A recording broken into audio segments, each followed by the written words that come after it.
نرحب بكم جميعاً في هذه الأمسية السنوية والتي تنظمها مجلة عالم الاقتصاد والأعمال الصادرة عن الشركة المتحدة لخدمة وسائل الإعلام، إحدى شركات مجموعة مسقط وفرسيز لتكريم الشركات والمؤسسات العمانية المتميزة. شاكرين لكم جميعاً تلبية الدعوة بالحضور. حفلنا الكريم نحتفل اليوم وكما هي العادة بتكريم الشركات الفائزة الواردة ضمن قائمة مجلة عالم الاقتصاد والأعمال السنوية لأفضل شركات المساهمة العامة أداءً عن العام المالي 2018 وفق المعايير المالية التي اعتمدتها الجائزة بالتعاون مع إحدى المؤسسات المستقلة وبيوت الخبرة في تحليل البيانات المالية. ويمكن العودة طبعاً إلى التفاصيل المسح في العدد الجديد من المجلة والذي سيتم توزيعه عليكم لاحقاً. حضورنا الكريم، السلطنة وضمن أهدافها للعام الجاري أعلنت مواصلة سياسات دعم التنويع الاقتصادي من خلال توسيع مشاركة القطاع الخاص وإحالة عدد من الخدمات الحكومية ليتم تنفيذها وإدارتها من قبل هذا القطاع عبر نماذج الإدارة أو الشراكة، وتوفير الدعم اللازم للمؤسسات الصغيرة والمتوسطة، والعمل على إسناد حصة من المشاريع والأعمال الحكومية إليها، حيث يعول على القطاع الخاص بشكل أساسي في توفير التمويل والاستثمارات المطلوبة للمشاريع المستهدفة. وحتى يتحقق ذلك يتحتم ضرورة أن يتم العمل على تسهيل الإجراءات وتحسين بيئة الأعمال، ولعل صدور عدد من القوانين الجديدة كقانون استثمار رأس المال الأجنبي وقانون الشراكة بين القطاعين العام والخاص وقانون التخصيص وإجراء التحسينات على قانون الشركات ينسجم هذا الإطار. ويؤمل أن يفتح قانون الاستثمار الجديد آفاقاً جديدة للاستثمار في السلطنة، كما يؤمل من حزمة التشريعات الجديدة تعزيز الاستثمارات المشتركة بين القطاعين العام والخاص.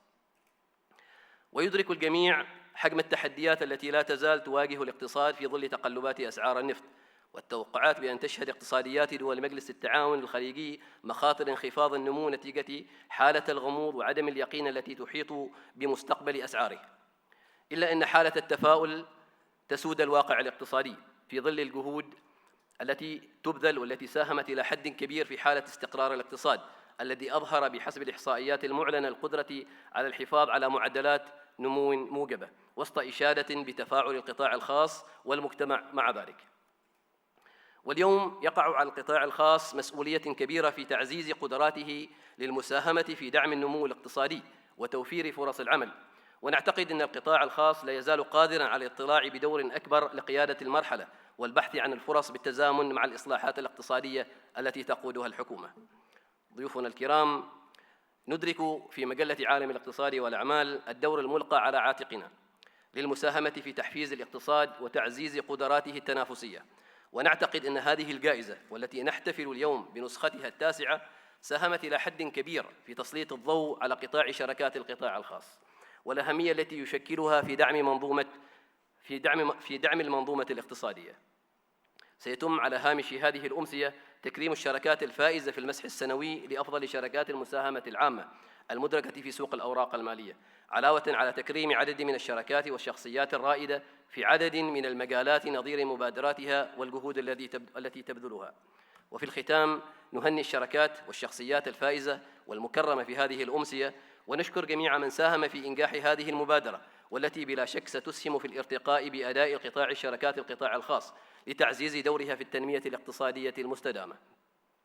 كما لا يسعنا هنا إلا أن نتقدم بالشكر الجزيل إلى معالي الشيخ راعي المناسبة وسعادة المهندس ضيف الشرف على تشريفنا هذه الأمسية، والشكر موصول بطبيعة الحال إليكم جميعا حضورنا الكريم، متمنين لكم أمسية ممتعة بحول الله. والسلام عليكم ورحمة الله تعالى وبركاته.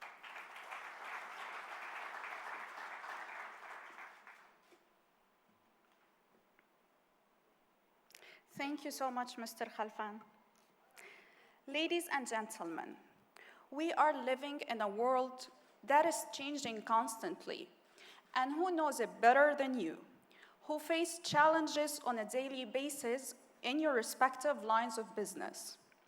Amongst us today, we have a business leader who has built a reputation for creating business opportunities from extreme challenges.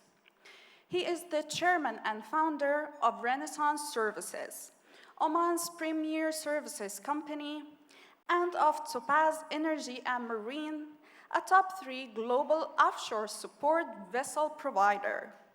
He is also chairman of the Taus Group, a leading Omani conglomerate which serves as a family office focused on broad-based investments portfolio across all asset classes and geographies in both the public and private sectors.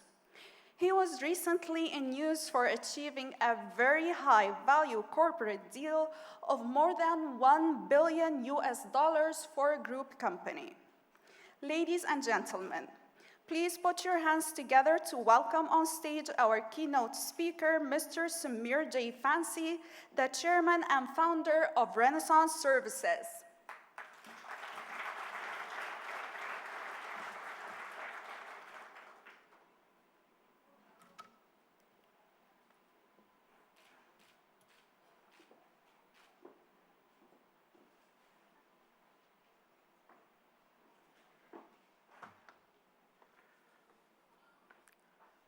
Good evening, Your Excellencies, ladies and gentlemen.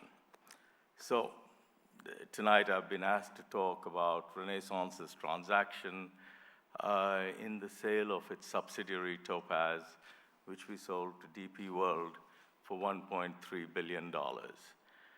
I was asked to share my insights, experiences, and the challenges that came along with this, and there were many of those.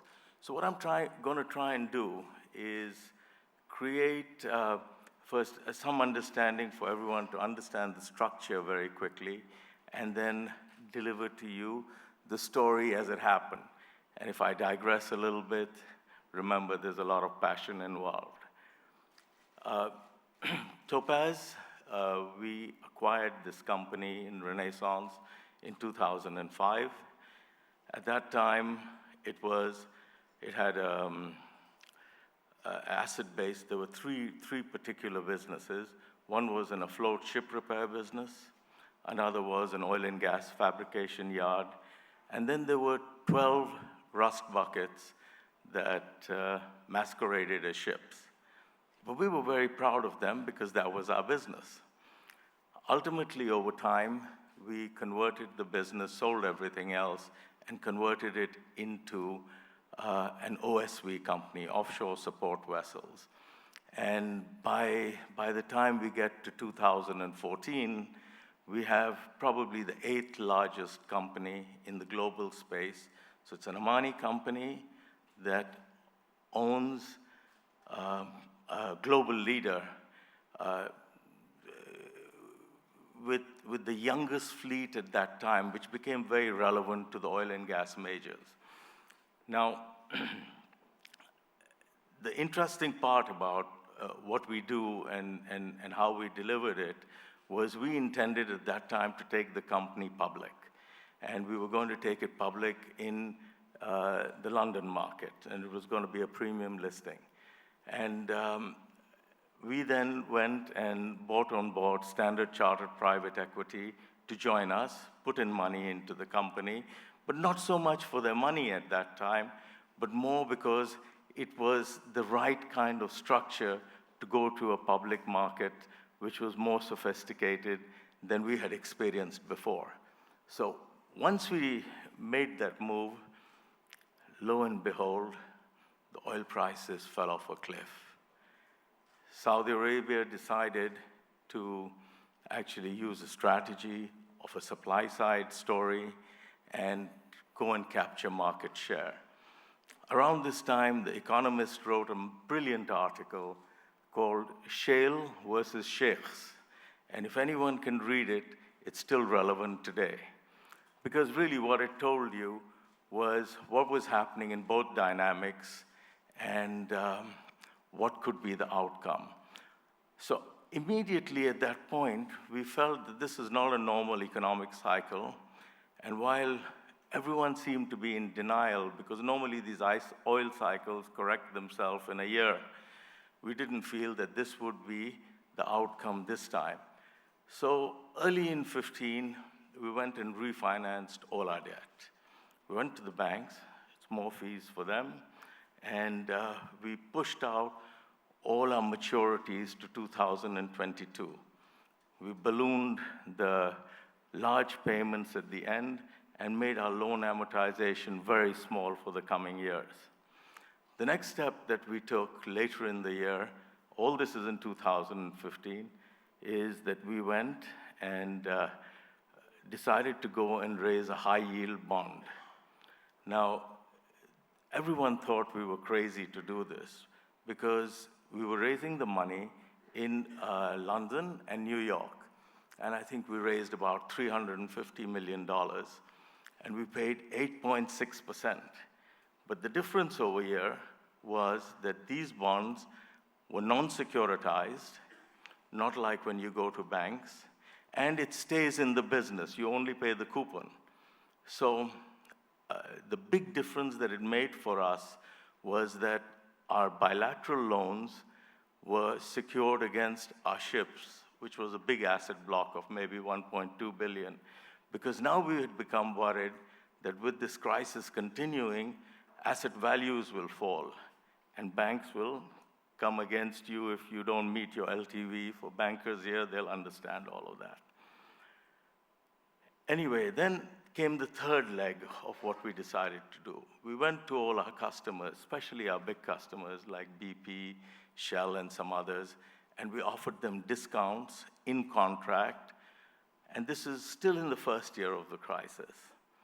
And immediately, what came about was we gave away 10%. But 18 months later, we wouldn't have got away with even 25%. So we did these 3 steps, and this is some of the prime reasons why the company survived.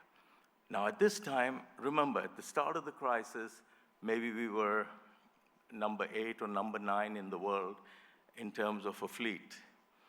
Suddenly, people started dying, going out of business. The number 1 business in the world, Tidewater, Chapter 11, shareholders lose 95%. The number 2 or number 3 company, Gulfmark, 99% lost. And all the other companies started merging and all sorts of things that they were forced to do. And basically, at the end of it all, you also have a management team. Now, the management team are looking to be progressive, so they come and push you.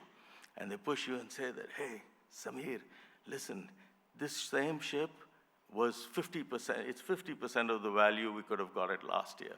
Why don't we buy it? And these are things that we must always remember in a crisis, avoid the value traps. Those are the most dangerous things, because what if we had bought that ship, we still wouldn't have been able to put it out on rent or on charter, because there were 2 more years to come, which we didn't know, but we took a more careful and prudent approach. And so when you come to around 2018, there were only 2 companies that were left standing from the original top 10 in the world. Your company, and I say yours because it's Omani, we own it, which is Topaz, and another company called Secor. Anyone else that survived without a change of shareholders were people where daddy or the parent had more than $10 billion in his bank account. So people like Maersk, A.P. Muller, they survived because of a big balance sheet. Swire, maybe the same thing.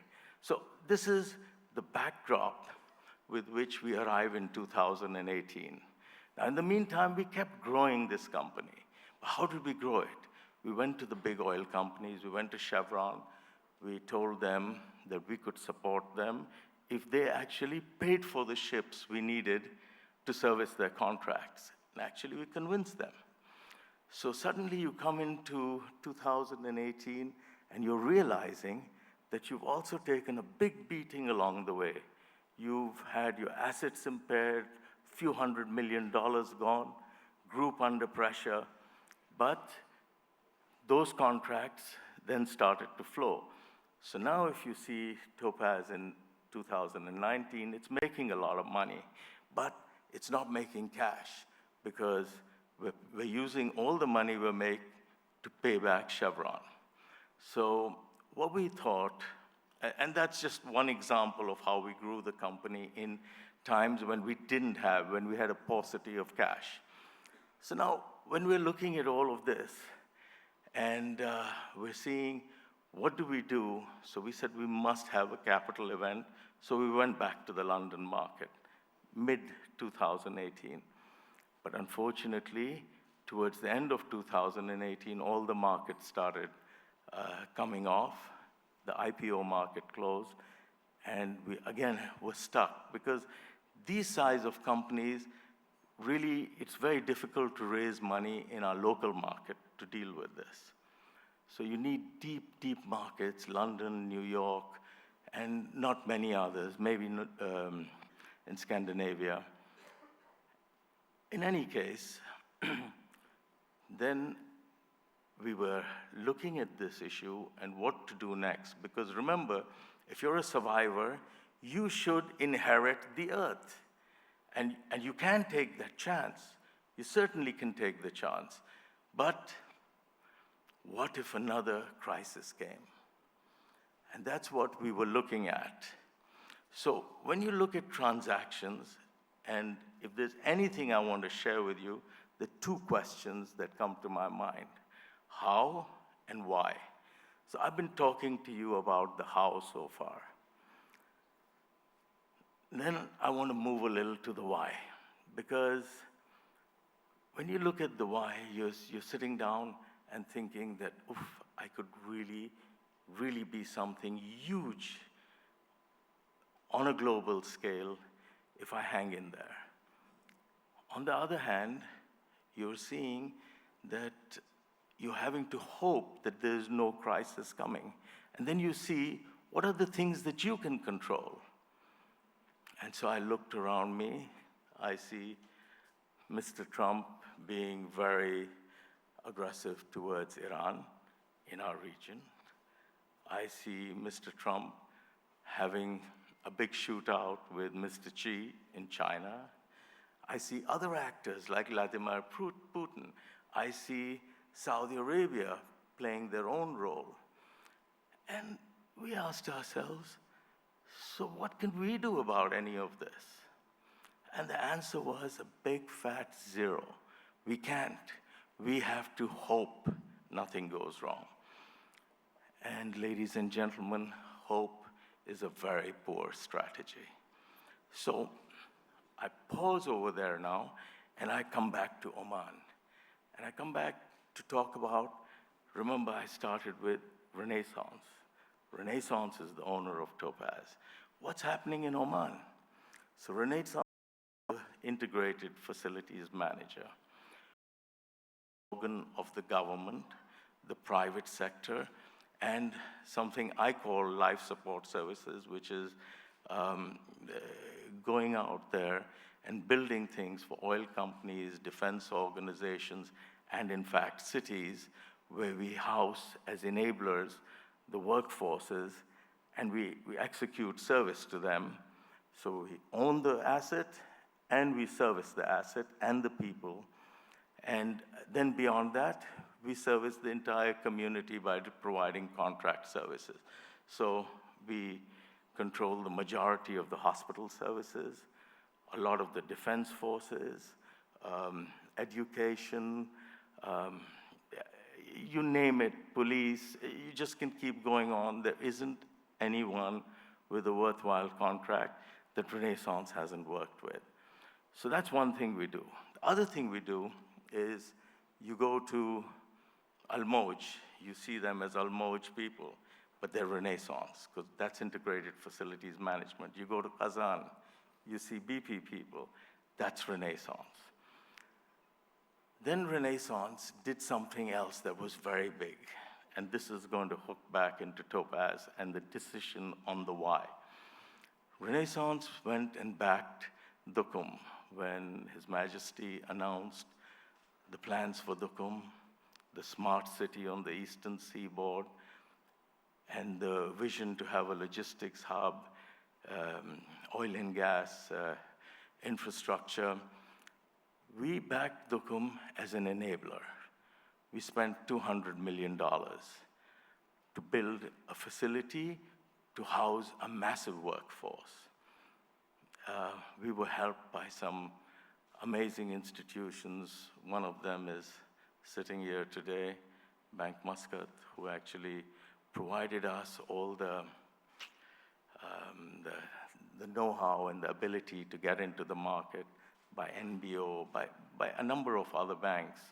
And we actually went and did this, and only after we had got it off the ground that we could have proof of concept, we went and gotten partners. And we decided we wanted a sovereign wealth, a financial institution, a pension fund, and local community. So the Diwan of Royal Court then invested in it, and Bank Muscat, Ministry of Defense Pension Fund, and I think the Kunji family came with us. So this was a powerful event, but the oil crisis also hit here. And guess what? We were all dressed up for a party, but no one showed up because the refinery was delayed. Nobody's fault, it's a circumstance. So now imagine we've had two circumstances. One, Topaz, direct facing to the oil and gas industry, and the other laterally facing the oil and gas industry. So it's a really hugely tough time. So now we come back to making this decision. Somebody shows up who wants to buy the business. They're not going to give us the best price, but they're going to pay, they'll cut a check for $1.3 billion, which is like gold today, for someone to actually just come and take you out and take the risk of what may come in the future. Deeper pockets, that was DP World. So sometimes transactions may not give you the perfect result at one point, but they lead the path because we deleveraged the company and we've gone to another level of what we'll be able to deliver going forward. And that is sort of the story that encompasses what we're doing and why we did it. So the how and the why. You know, the insights I would like to share with you all is you need to believe, you need to have luck, you need to have a host of, some foresight, realism, you need to have courage. But mostly, you believe, and you believe, because success belongs to he who believes the most and for the longest. So the call that we then finally went out and made was that we are going to deliver this deal of Topaz, deleverage the balance sheet, come home to the market we know, because another major event occurred. A private-public partnership law was passed. And we know that there is no one else in town who has the same infrastructure, capability, and inroads into each element, so in aviation, in education, in military, in students, to house them, provide them infrastructure, service them. Anyone can build a building, but the real development risk is to deliver a project. That's what we do. That's why we did this. And at the end of the day, I think people will be able to see it in the results that come, because Dukum, in the last 6 months, is almost filled up. They're looking at expansion, and many other projects are now coming to us to actually deliver on. So that's really our story around Topaz, around Renaissance, and I really thank all of you for giving me the opportunity to share our story with you. I thank United Media, and I thank His Excellency Sheikh Salem. Thank you very much. Good night, and God bless.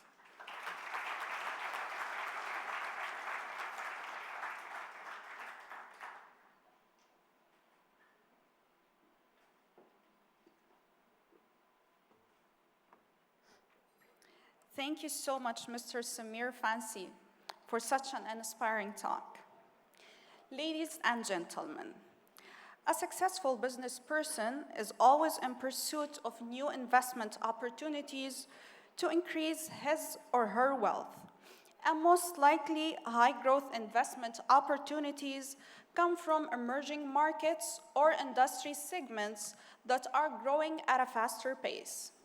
This evening, we have invited Mr. Rainer Michael Price, an investment expert from Singapore, who would throw light on the relevant geopolitical trends, high-growth market opportunities, and why it's prudent for you to invest in them.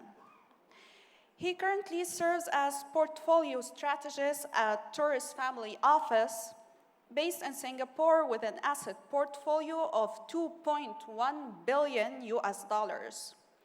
Previously, he was the chief equity strategist at Standard Chartered Bank and a member of the bank's global investment. He has over 25 years of experience in global financial markets, having worked in London, Paris, Hong Kong, Middle East, Africa, and Singapore in various investment and research functions. He is a graduate of the European Business School with a major in finance and international economics. He is also the co-founder of the Blockchain and Crypto Association of Singapore. He is also a frequent contributor to CNBC, Bloomberg, and Forbes. The stage is all yours, Mr. Rainer.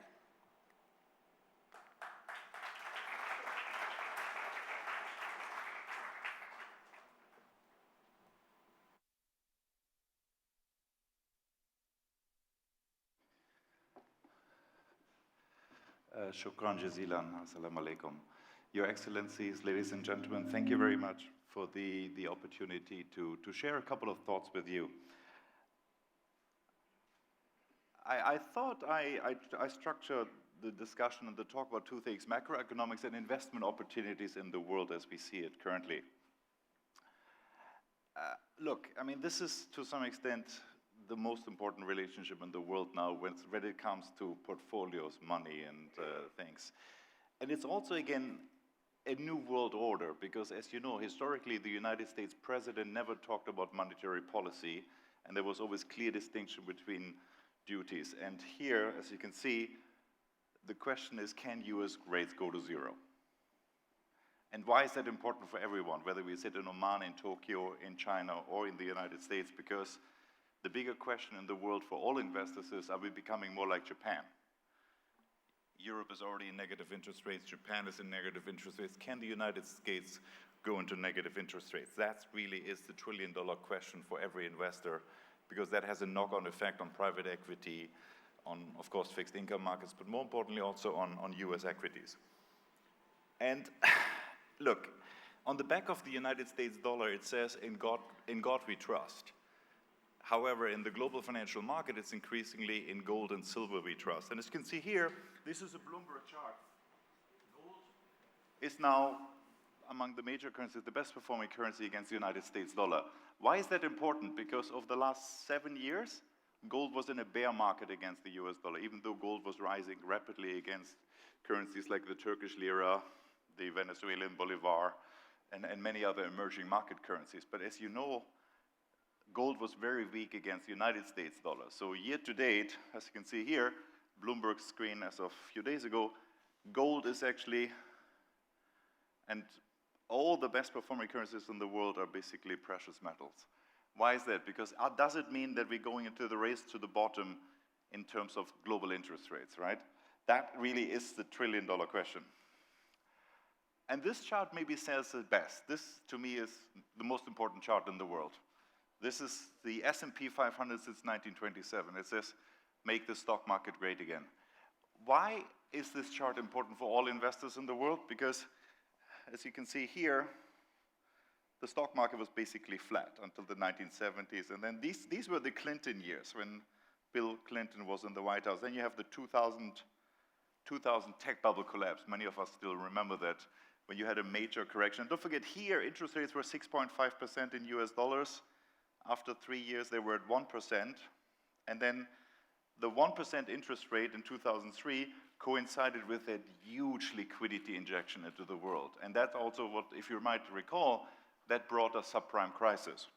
As you know here, we had interest rates at 1%, here they went to 5.25%, and they had subprime here. But because interest rates were so low in the US for 3, 4, 5 years, it created that property bubble, subprime crisis. And more importantly, it was also the golden years for emerging markets. If you remember, Brazil doubled. Turkey went up close to 600, 700% in the Turkish Istanbul Stock Exchange. But more importantly here, since the low of 2008, 9 here, March 2009, this is the biggest expansion in US history. Well, the stock market is already great, but more importantly, since many of you are business owners and executives and so forth, what is important to remember is that here, currently, the wealth gap in the United States is the biggest since 1929. And if you might recall, 1929 was the beginning of the Depression. Remember the stock market crash of 1929? And why is that important? Because you see, whether you're a Democrat or a Republican in the United States, that wealth gap is very much the issue. For instance, Harvard University did a study that showed that the average CEO in the United States now makes 300 times as much as the average worker. And according to Harvard University, the average for the last 100 years was roughly 20 to 25 times.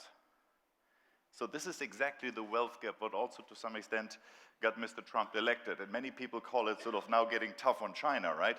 Because is it all okay that, look, the stock market is an all-time record high, but the average American feels poorer. And we don't have that not just in the United States, we also have it in Britain with Brexit, right? The average people increasingly felt, look, the stock market is an all-time record high, but we don't necessarily feel better off. That again also later on leads us to this United States-China trade war issue and all of that. But this is really the issue here. Stock market at all-time record high, but many people don't necessarily feel the so-called wealth effect, as Alan Greenspan called it, if you might recall. Why is that? Because you see, Mr. Samir Fancy, you spoke about potentially could we see another crisis, right? What is important to remember, if you just look at this chart again, oh, sorry, yeah, here. This expansion of the lows was cheap money. US interest rates potentially being too low. And look, many economists always ask, is there an inflation problem? Well, not in consumer price inflation, but some people argue we have an issue in so-called asset price inflation. And if you remember, why did we have so much stock market gains? Because a lot of American companies basically issued bonds, so share buybacks. As you can see here, corporate debt in the United States is at all-time record highs. So corporate debt at all-time record highs, stock market all-time record highs, and more importantly, that wealth gap, the biggest since 1929. Usually Wall Street and bankers often don't care too much about the poor people. But again, as 1929 showed us, when it gets too extreme, it becomes a problem for the whole world, and also for the bankers. And this is really also the debate in Washington currently with potentially the 2020 election. Would there be a possibility that the Democratic Party wins?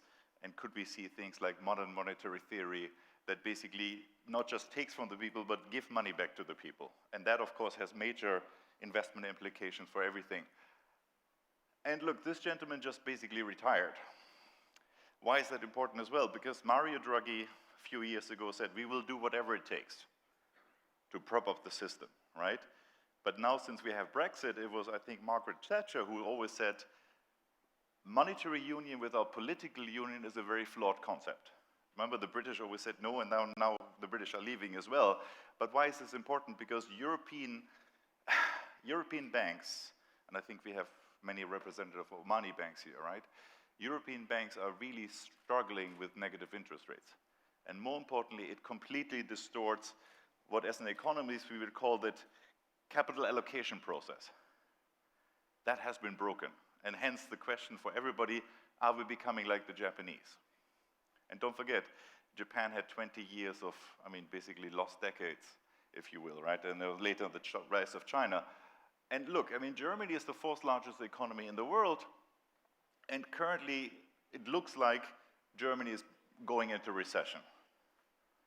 But don't forget, Germany is potentially going into recession with the whole German yield curve already negative. So just imagine this, ladies and gentlemen. Germany is the fourth largest economy in the world, which can now borrow for free. That is also unprecedented. And more importantly, as you can see, Austria is a good example, just to show you this. So Austria is a beautiful country, right? It's a AAA rated country. But if you look at this, so this is the chart of the 100-year Austrian government bond. That, to me, is like the chart for the S&P 500. This chart is, to some extent, the epitome of what is wrong in the global financial market. Because you see, if you look at these charts, this looks like the NASDAQ in 2000. This doesn't look like a government bond, right? And if you think about this, so basically the coupon here was 2.1% in euro, and later on it trades at 70 and 90 basis points. But if you think about it, you made 50% return a year on a government bond that had 2% yield. That is also unprecedented, right? I mean, government bonds are not supposed to look like this. And this is really the issue, that if you think about it, investors globally are now buying bonds for capital appreciation, and many people invest in equities for just dividend yield.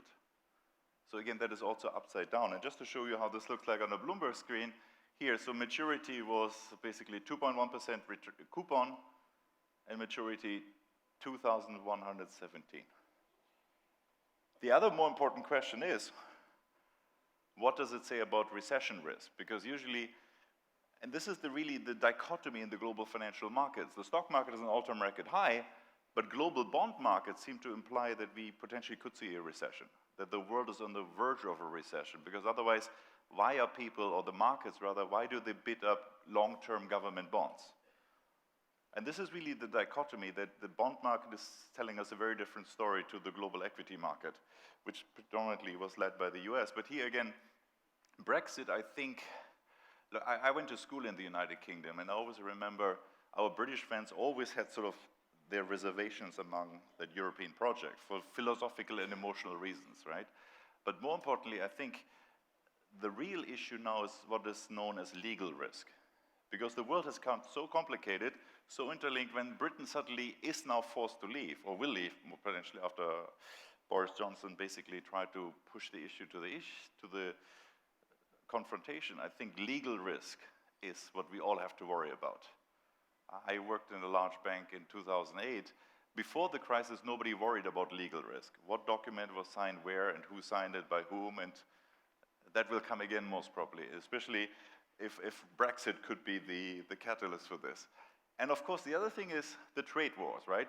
By the way, I personally think, and I lived many years in Hong Kong, I studied in China a little bit, I necessarily don't think it's about trade wars. It's ultimately about what Mike Pence, the Vice President of the United States, said. It's a China containment strategy, right? It's a clash of civilizations. And that is also with regards to how, for instance, economies should be managed. And remember, we spoke about the S&P at all-time record highs. And is it okay that America just offshores everything to China? Everything is made in China, cheap, but the average American person is losing out, and all this money goes to corporations? That really is the social issue. That's why this whole US-China trade war issue is multidimensional. And the media often only reports the trade side. Trade is easy. I mean, as everybody said, look, a deal is almost done. 90% is agreed. The problem is the remaining 10%, because that comes down to power structure and how the world should be organized. And Hong Kong is the best example of that, right? I mean, if you think about it, the Chinese economy is also highly leveraged. Some economists have called the Hong Kong market, or the Chinese economy, Dubai times 1,000. Remember when Abu Dhabi had to bail out Dubai in 2008? Some people now say that China is potentially like the Emirate of Dubai times 1,000, and I think Xi Jinping knows that, right? Xi Jinping, as you might recall, became leader for life. And why is that important? Because, look, I work in Singapore, and Singapore has been a benevolent dictatorship that became one of the most successful economies in the world. But there was a social contract, right? We bring economic growth, please, no questions about democracy. In China's case, if the economy would be, and this is what the Trump administration is somehow pushing for, right? If China would have a meaningful slowdown, then China's political leadership might be challenged. And that's exactly the reason why, as you might recall, China has basically started, under Xi Jinping, China has started a total surveillance state. Cameras everywhere. Zhejiang province is one example, but more importantly, it is in order, if you are in the Communist Party of China, in order to potentially manage any potential downturn and avoid social unrest, what the Chinese leadership has decided is to take a total surveillance state approach. On their apps, they have, for example, something known as a total credit score, a social credit score. So how you behave in society, you get plus points and minus points. And that's really what the young people in Hong Kong are demonstrating against, because some people don't necessarily feel that that's the future they want to be in. I don't know how many of you remember George Orwell, 1984? It is exactly that. That is the issue in Hong Kong. And Hong Kong, if you will, I mean, Milton Friedman, Nobel Prize in Economics, he always said, look, if you want to see the free market in action, go to Hong Kong. And this is why Hong Kong is the battleground of the US-China trade war. But don't forget, it's not about trade. It's about the two civilizations clashing. It's the incumbent power and the rising power. And they have very different views on how the world should be structured. So what does it mean in investment opportunities? It means new thinking, new possibilities. Look, I just came back from Vietnam, and I'm European. My dad is Swiss, my mother is German. But I share with you, I'd rather have money in a Vietnamese bank than in Deutsche Bank. That is quite a statement, because Deutsche Bank used to be a global powerhouse. It was a AAA-rated institution, and now potentially it needs to be, at least politely spoken, restructured, if not potentially has to close doors. I mean, but it's, again, as many people say, it's too big to fail, right? So what that means, again, here, increasingly, the opportunities are in the frontier markets, also because, you see, I think the person who described it best is a gentleman by the name of Terry Gou. Terry Gou is, according to Forbes, the richest person in Taiwan, and he is the largest single employer in the Chinese mainland. Remember, he's the chairman of Foxconn, the Apple supplier, and he said something interesting. He said, look, one world, two systems, at least in technology. And this is where the Huawei issue comes in, that China increasingly and the United States is like Soviet Union and basically America during those years when Gorbachev was in power, whether, for example, the Soviet Union will survive or basically it will be taken over by the Americans. And that really happened in Russia too. And that really is the issue with a lot of these countries. And again, so the Chinese call it the One Road, One Belt initiative, right? That potentially will give major investment opportunities for investors. And again, I would like to share with you, I used to work for a larger international bank. At that time, the bank had the pension fund of Oman as a client. And the pension fund of Oman had many Indian professionals who knew India well. I think those years were 2002, 2003. And again, the Indian professionals knew India well, and they invested in India. And they did so well that the whole Omani pension fund actually paid India bonuses. Apparently, they called it India bonuses because they did so well. But guess what, ladies and gentlemen? The bank in that case was HSBC, my old employer. In 2002, HSBC did not have a house view on India. So the bank did not officially recommend anybody to invest in India, also because in that sense, in those years, they were still more Western-centric, whatever that means. So your model portfolio should have United Kingdom, in Asia, maybe Australia, but a lot of the Asian countries were not included, right? And this is the shift that I'm now seeing in the world. And this comes back to the question about, for example, valuations and rates. For instance, right? Here, we spoke about fixed income. Look at Uzbekistan.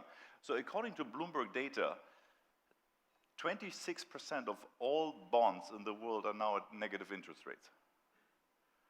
I think the number is roughly $17 trillion. And if you think about that, only 5% of all bonds currently have a yield to maturity higher than 5%. While, for example, here, Kazakhstan, the largest bank in Kazakhstan is a bank called Halyk Bank. The dividend yield is listed on the London Stock Exchange. Their dividend yield is 8.6% in dollars. Their price to earnings ratio is 5.7. So this is what many people would consider a value investment, right? And more importantly, since you often are business owners here, that bank, that Kazakhstan bank, is paying out, the increase in dividend payout is 46.6%, according to Bloomberg data. And it is potentially a beneficiary of the Chinese One Road, One Belt initiative. So those sort of opportunities is something to look at, in my opinion. So Uzbekistan, Kazakhstan, India, of course, and Russia, because you see, ultimately, all these things become a currency question. What Mr. Trump has succeeded is that he, to some extent, really started this question rather of the world's reserve currency status, right? If you recall, the Chinese are the largest. The Chinese were the largest foreign exchange owners of dollars, and now, according to some people in Washington, the Chinese are the enemy now. How this is going to play out, we don't know. But increasingly, as a global investor, the role of the dollar potentially, again, as you've seen on the chart as well, is potentially very late stage. So again, large countries, domestic economies like India and even Russia, and don't forget, what is the problem in the world? According to many economists, it's too much debt. For example, Russia as a country, of course, some people argue that Mr. Putin is potentially too strong a leader for some people's liking, but debt to GDP in Russia is 19. Whereas Mr. Trump brought, I mean, this was Hillary Clinton said before Mr. Trump got elected, if Trump gets elected, US debt to GDP potentially will rise significantly. And that actually happened. So again, looking at some of these opportunities as well, I think Vietnam is the country, just very quickly, which is completely now still overlooked and under-researched, but potentially the best investment opportunity in the world, in my opinion. It's a country that is larger than Germany. Yeah, it's a country that is larger than Germany, and it's one country that is potentially a real winner out of the trade war. Just to quickly show you this, ladies and gentlemen, so these are basically the Bloomberg source here, countries that are basically, China has outflows. As you know, China often was the factory of the world, but look at the number for Vietnam. So for example, India is also benefiting here, India, but the biggest winner out of the US-China trade war is Vietnam. And it's quite ironic, actually. If you remember, the Vietnamese are the only people who really beat the Americans in a war, right? America lost the war. Now China is the enemy, and now the United States has decided that Vietnam as a country is where potentially now in the future will made in Vietnam is okay. But more importantly, ladies and gentlemen, as well, because India became such a successful economy, what is interesting is that a lot of Vietnamese banks now have hired Indian professionals. For example, the Vietnam Prosperity Bank is similar to, I suppose, Bank Muscat here. Their top management and increasingly is from India, because they also realized that they needed to open up the country, become more international, and now all these flows together means that, yes, potentially Vietnam is one country that one should look at. The other thing, just really quickly, increasingly the industries of the future. And with that in mind, please allow me to basically also make one final comment on sustainable impact. A lot of people, especially people who have power and authority, realize it's not just about making money for shareholders, it's hopefully also making a better world.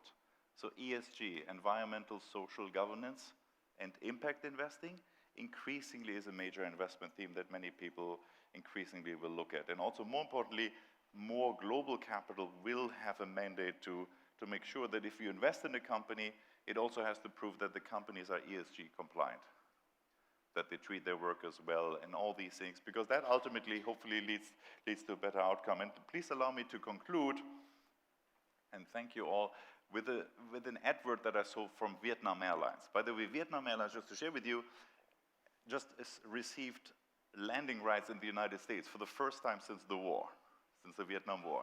So Vietnam Airlines is now flying into 7 US cities. It shows you the Americans increasingly linking the countries, right? But that advert of Vietnam Airlines actually really stuck with me when I saw it just a few days ago. The advert title was, "The world is changing, are you?" The world is changing, are we changing too? And with that in mind, I would like to thank you very much for your time and your kind attention. Shukran jazilan.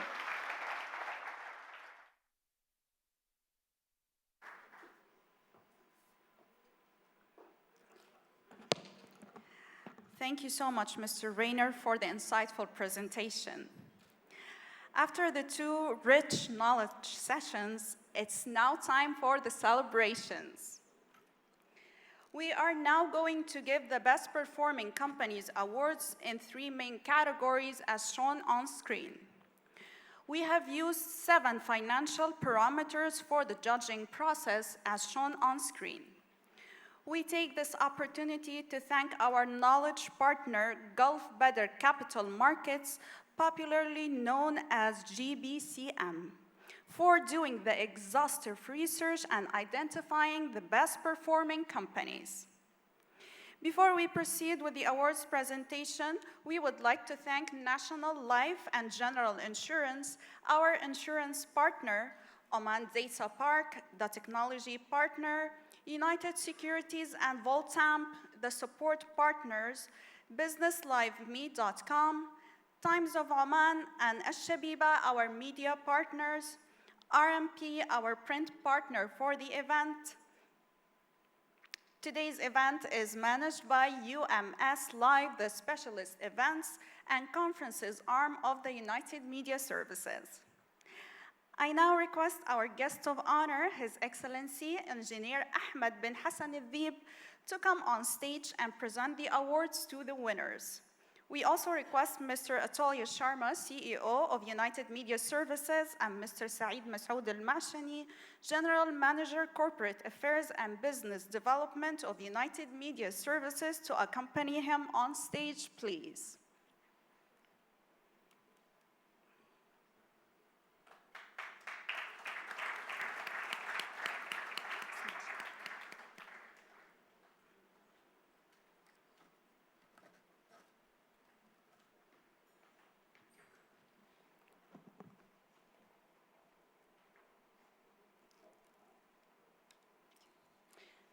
The first set of awards for the evening is in the category of small cap companies.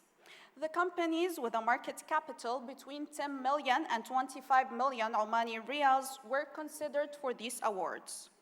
Overall, 5 companies will be awarded this evening. And our first winner of the night is Majan University College. We request the representative to come on stage.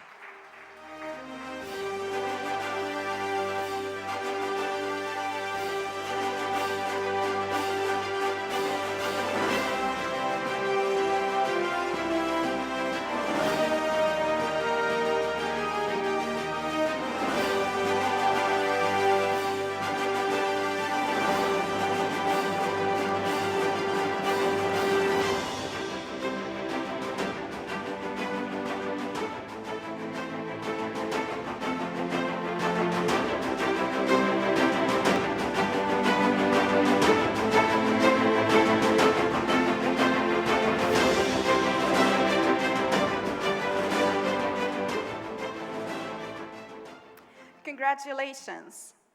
The next award goes to Dhufar Insurance.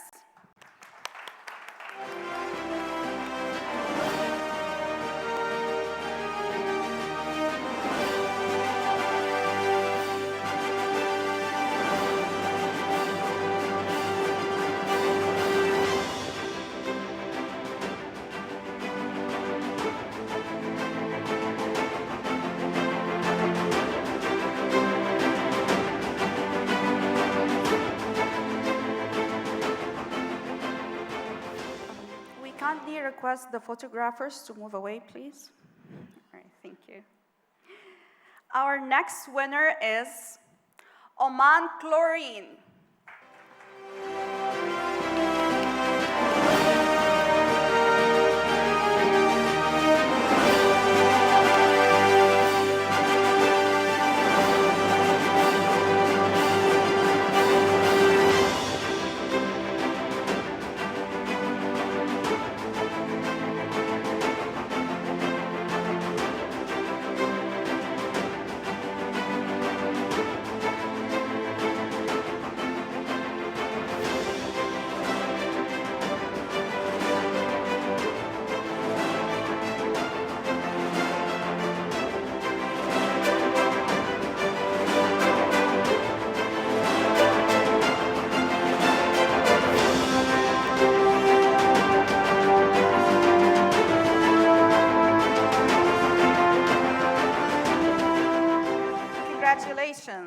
The next award goes to Muscat Finance.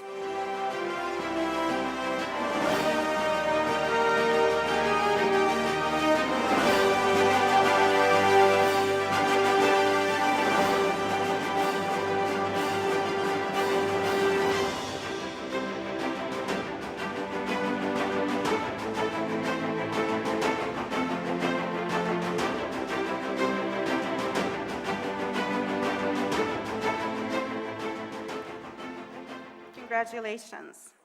The next award in the small cap segment goes to Ta'jir Finance.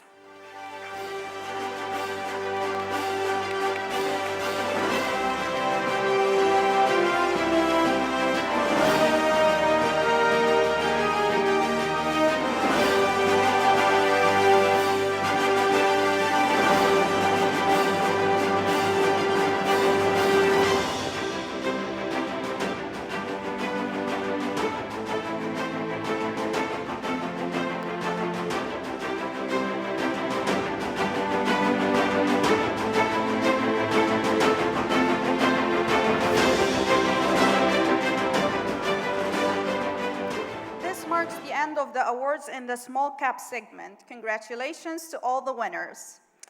Our next set of awards for this evening is in the category of best performing companies in mid-cap. The companies with a market capital between 25 million and 75 million Omani riyals were considered for these awards. And our first winner is As-Sawari Power.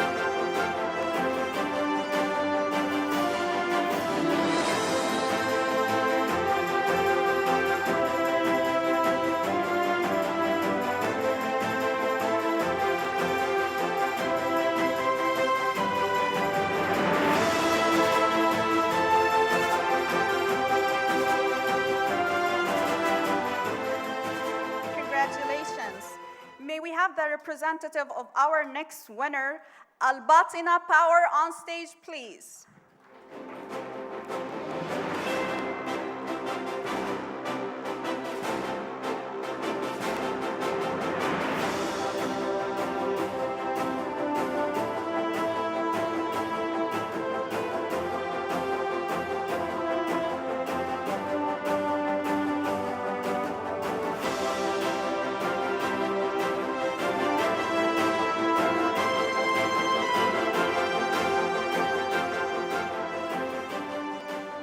Congratulations. It seems this segment is dominated by the power companies. Our next award also goes to another power company, Al-Kamil Power.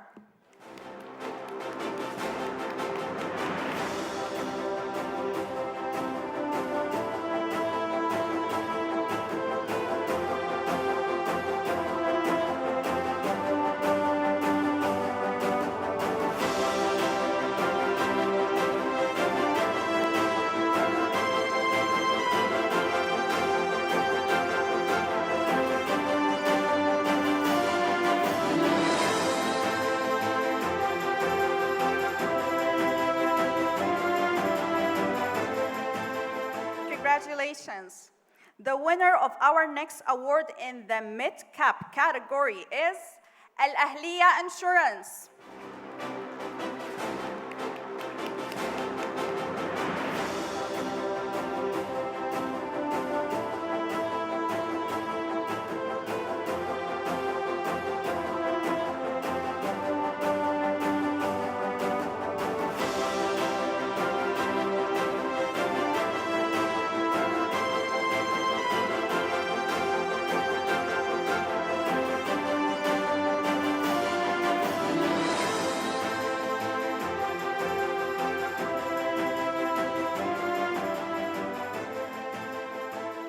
Congratulations.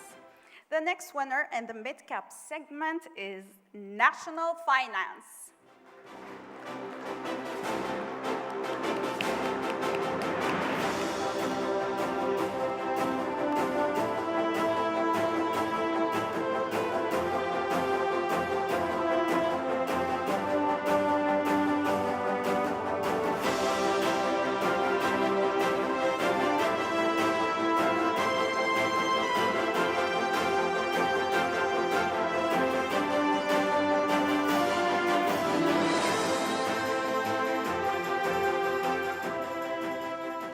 Thank you and congratulations to all the winners for the mid-cap segment.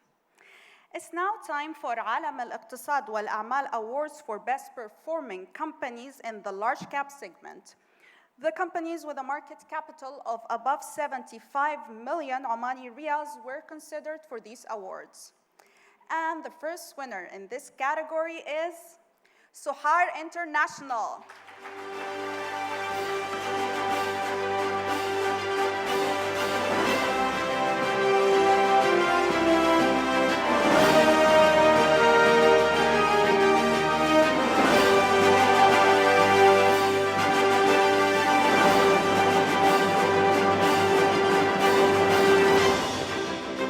Congratulations.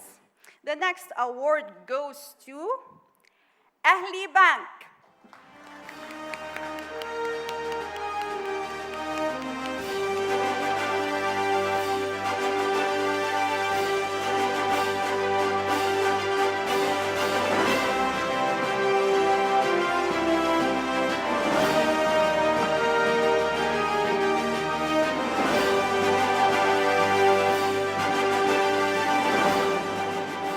Congratulations. Our next winner is HSBC Bank Oman.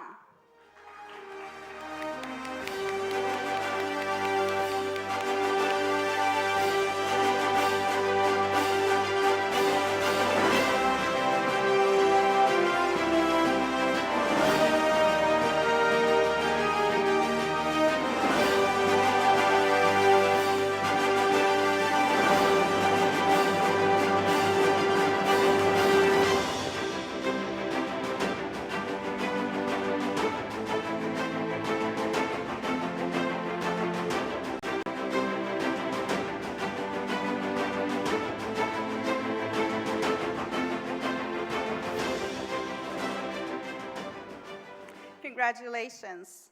The next award goes to Urido.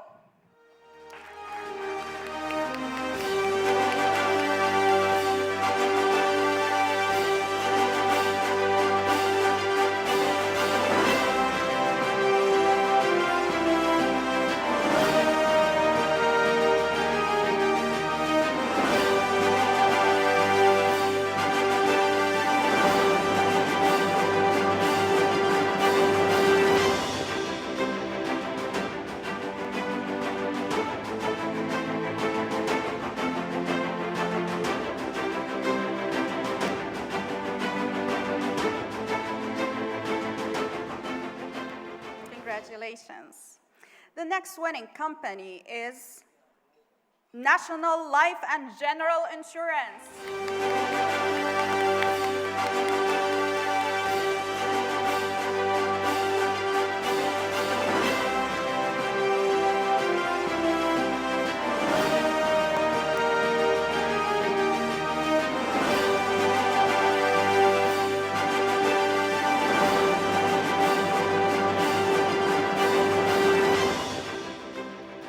Thank you and congratulations to all the winners of the awards for the best performing companies in the large cap segment. This brings us to the end of the best performing companies awards. It's time for al-Iktisaad wal-A'mal Awards for companies and industry captains for achievements that goes beyond the balance sheets. The first award is Catering Company of the Year. It goes to one of the leading and fastest growing catering organization in Oman.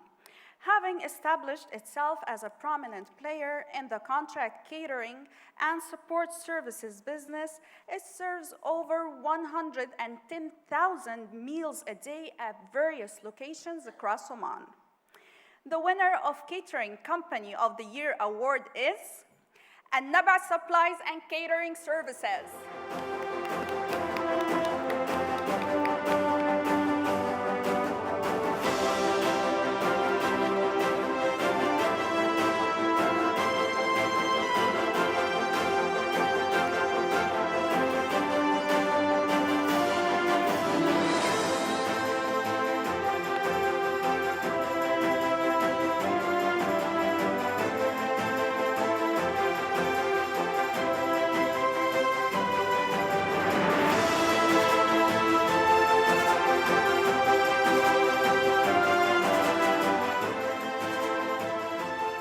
Congratulations. Our next award is for Excellence in Global Cloud-Based Services. The winning company is the leader in cloud-based services covering both local and international customers since 2011. It holds a global footprint of customers covering the Gulf, Europe, and the North Atlantic. It offers a complete cloud solutions portfolio covering managed services, cybersecurity services, cloud services, co-location, and professional services. The winner of the Excellence in Global Cloud-Based Services Award is Oman Data Park.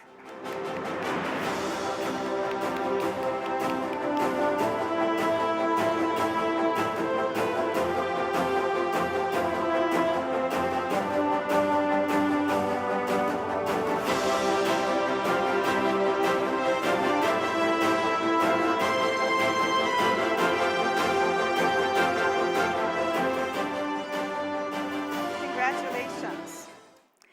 Our next award is for Omani-based LASIK and Cataract Center. It goes to a company that has been at the forefront of ophthalmology, setting international standards and providing the people of Oman premium eye care they can trust. It's the first and only eye center in the Gulf to receive international accreditation by the Australian Council on Healthcare Standards. The winner of Omani-based LASIK and Cataract Center Award is Muscat Eye Laser Center.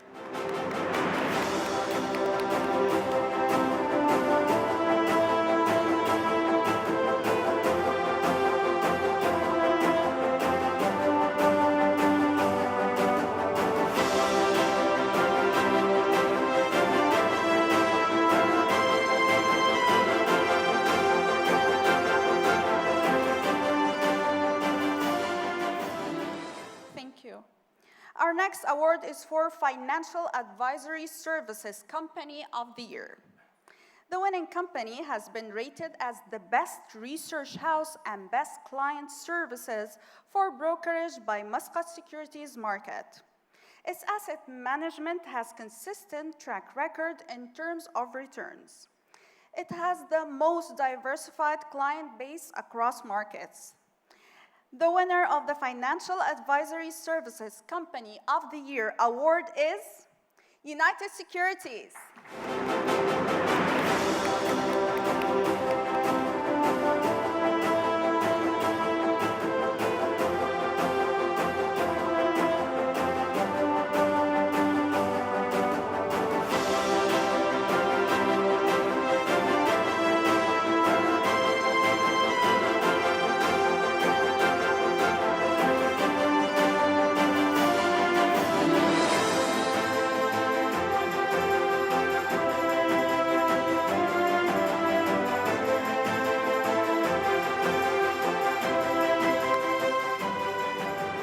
Congratulations.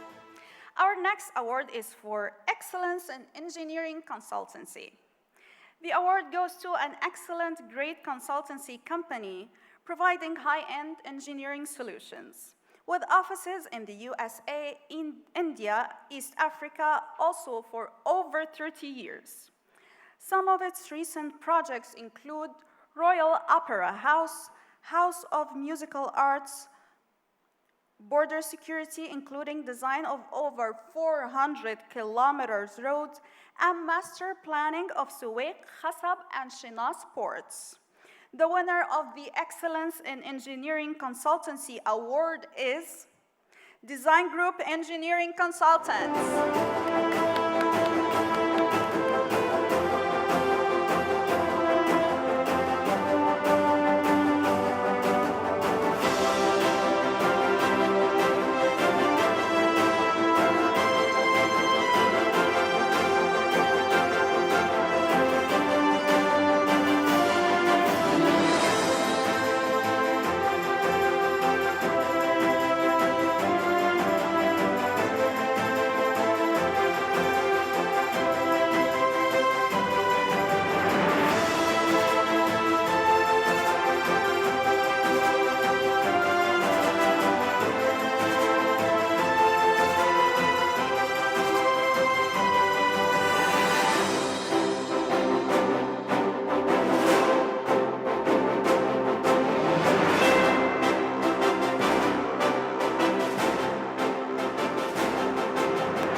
Congratulations. The next award is for Industrial Leadership in Animal Feed. It goes to a company that is the first animal feed manufacturer in Oman, producing the best quality animal feeds. It manufactures all categories of ruminant and poultry feeds for domestic as well as export markets.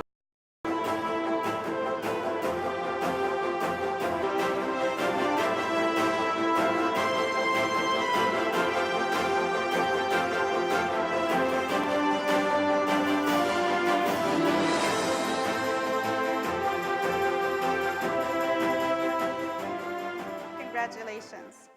The next award is for Remittance and Foreign Exchange Company of the Year.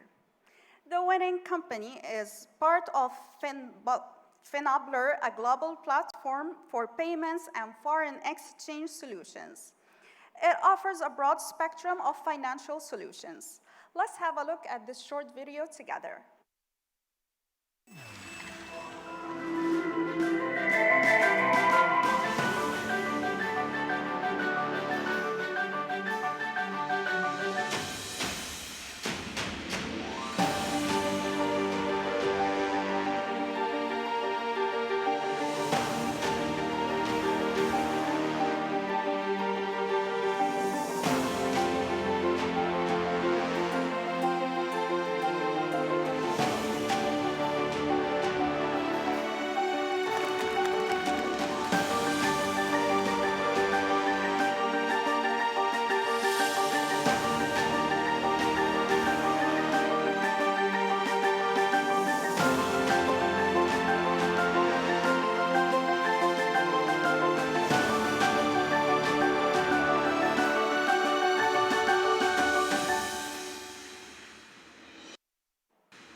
Yes, the winner of the Remittance and Foreign Exchange Company for the year is Unimoni.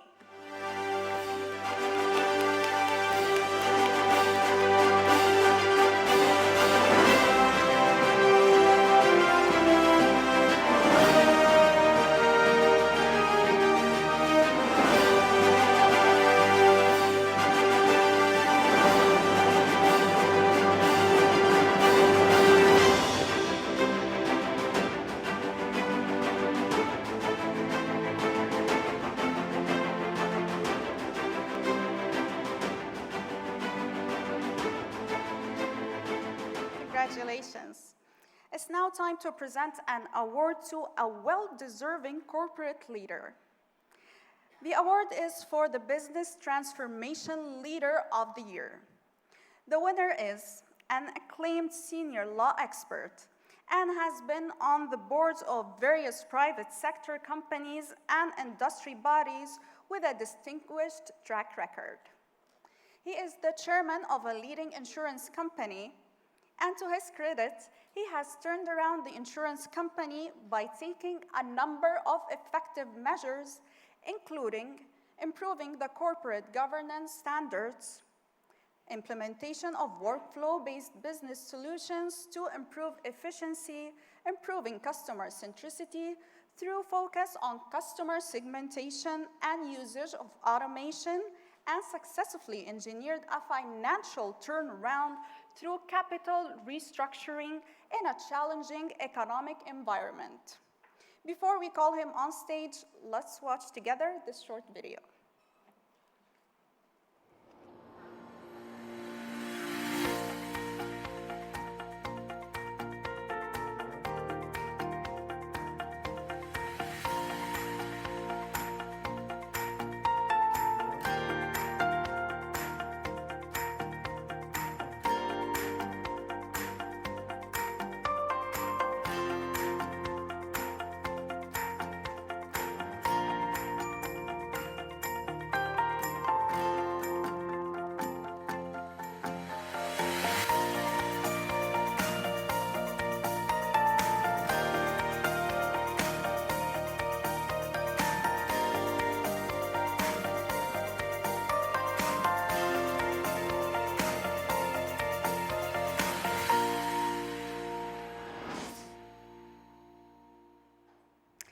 Ladies and gentlemen, put your hands together for the winner of the Business Transformation Leader of the Year, Mr. Majid Al-Touqi, Chairman of the Fire Insurance.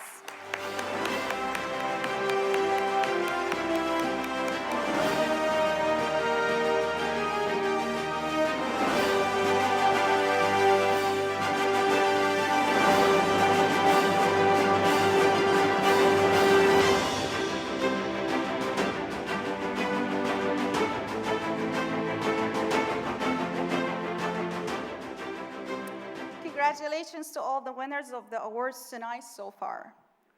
Thank you, Your Excellency, Mr. Atolya and Mr. Said, for doing the honors. Would you please take your respective seats? I know you're tired.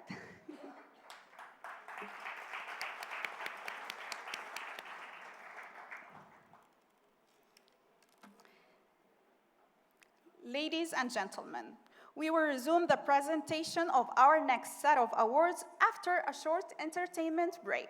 Enjoy.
Thank you so much, the talented Bassan and Troop, for the great show. Thank you, guys. We now request His Excellency Sheikh Khalid bin Omar al-Marhoun to come on stage to do the honors, please. We also request Ms. Alpana Roy, Executive Vice President of United Media Services, and Mr. Khalfan al-Rahbi to accompany His Excellency on stage.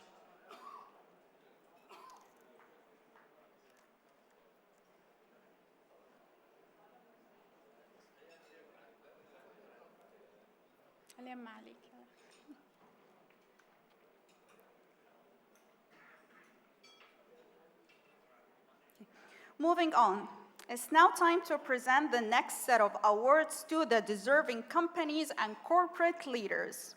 The first award is for the best CSR campaign. The award goes to one of the most innovative and effective CSR campaigns ever undertaken in Oman's corporate history. The campaign was conceived and launched by a leading bank that operates with the purpose to help people win and support its customers and communities to prosper and grow. Based on the theme Winning Together, the campaign launched during the holy month of Ramadan involved the society at large. Through a smart integrated communication, mainly powered by the digital media support, to offer support for the cause of the less privileged members of the community. People were encouraged to support the campaign by liking the related posts on various social media channels, and the bank promised to make a monetary donation of 100 beza for each like. The campaign generated a tremendous response with 300,000 likes in total. The combined donation money of Winning Together campaign was used for charitable causes, including Iftar Sa'im and supporting the differently abled children, Eid clothing for orphans, fund Umrah for selected people, and also support the visually impaired. Ladies and gentlemen, please put your hands together for the well-deserving winner of the Best CSR Campaign Award, Winning Together campaign of Sohar International.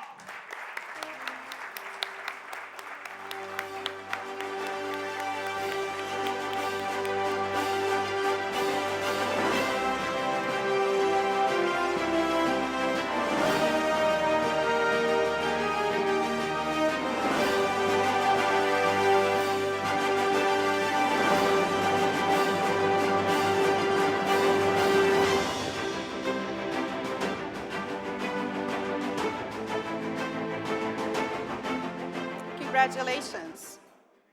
The next award is for Financing Deal of the Year. The winning company is the world's leading supplier of clear, rigid packaging materials.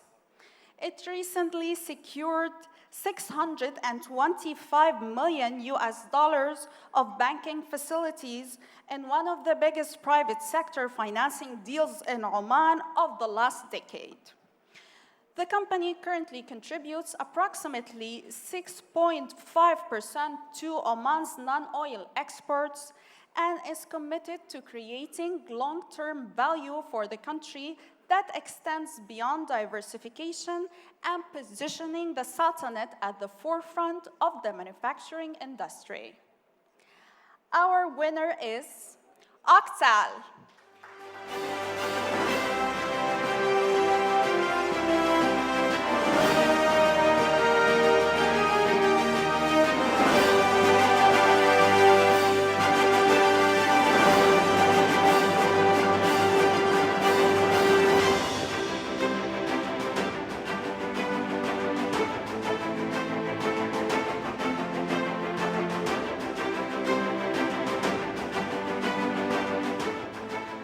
Congratulations.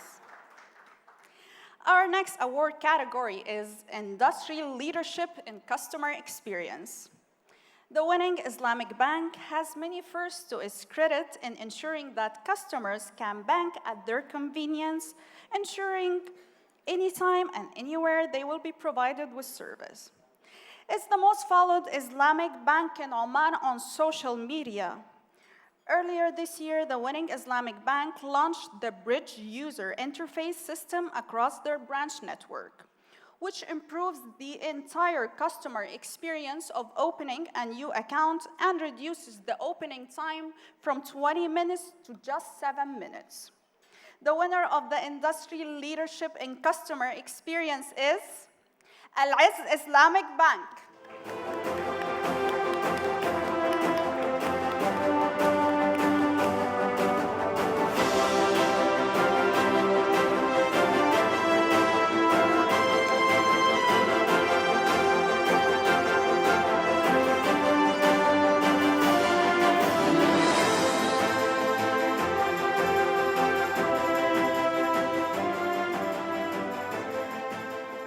Congratulations. The next award is for excellence in export performance. The winning company is a leading power transformers manufacturing company in Oman. It recently received export orders for the design, manufacturing, testing, and supply of 100 power transformers worth $40 million to Kuwait. And the winner is Wal A Power.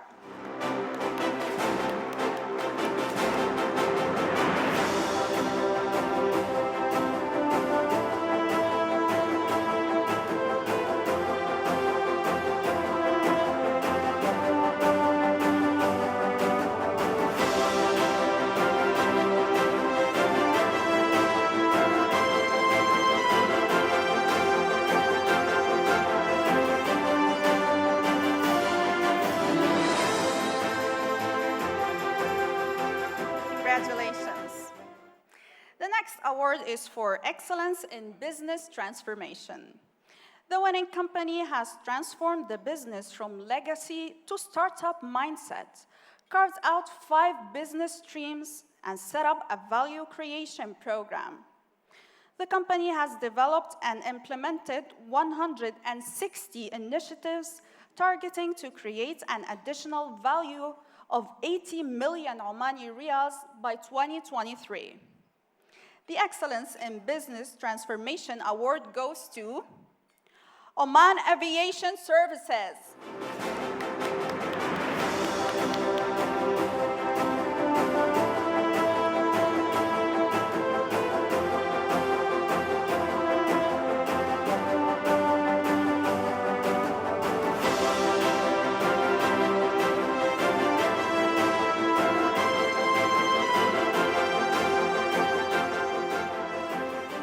Congratulations.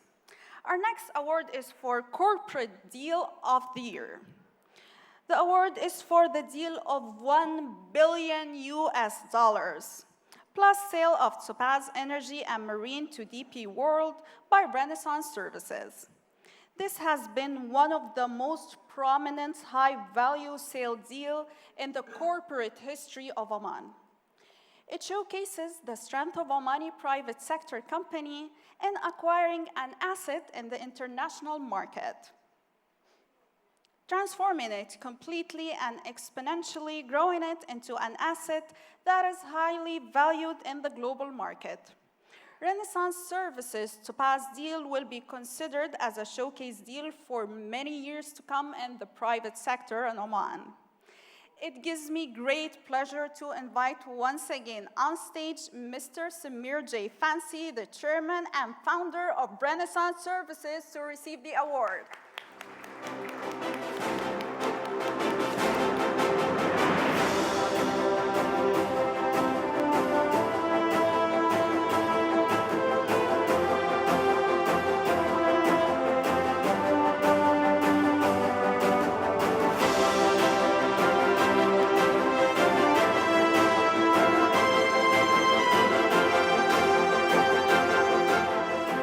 Congratulations, Mr. Samir.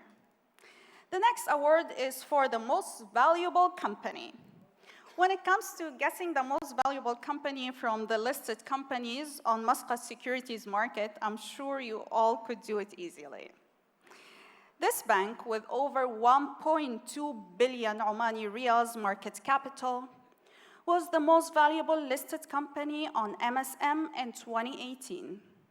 Its achievement is so overpowering that its market cap was more than double of the second most valued company, listed on MSM. Do I still need to say the name? Please put your hands together in welcoming on stage Sheikh Walid al-Hashar, CEO of Bank Muscat.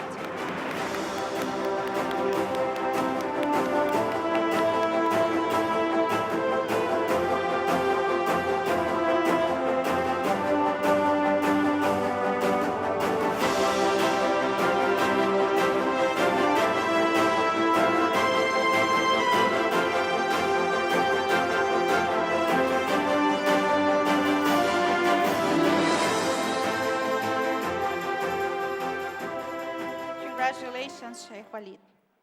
The next award is for the iconic commercial project of the year.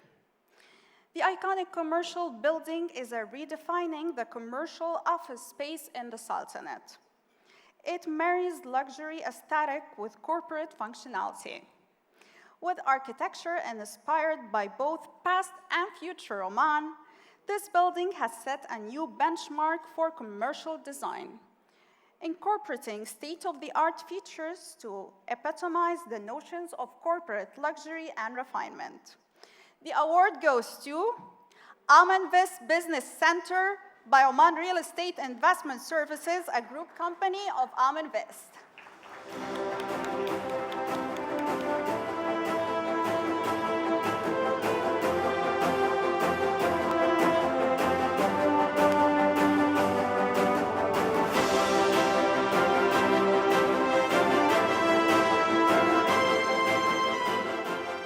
Congratulations. We now move to the Personality Awards, the last set of awards for this evening. The first award is for Dynamic Entrepreneur of the Year. It goes to an entrepreneur who is a leading name in the field of distribution of mobile services, smartphones, tablets, and accessories in Oman. His company, Global Font Technology, established in 2016, has grown from strength to strength in partnership with brands including Lenovo, Samsung, Xiaomi, Vivo, Lava, and Nokia. He has launched 15 specialized telecom stores across Oman under the brand name GlobeTech. Before we call him on stage, let's have a look at this short video.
Okay, no prizes for guessing.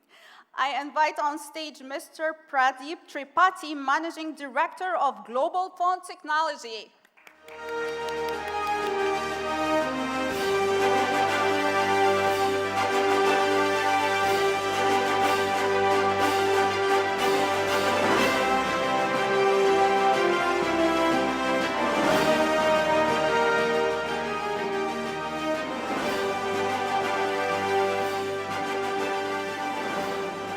Congratulations.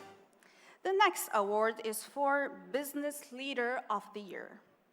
The winning person has a long and distinguished track record in the consulting business.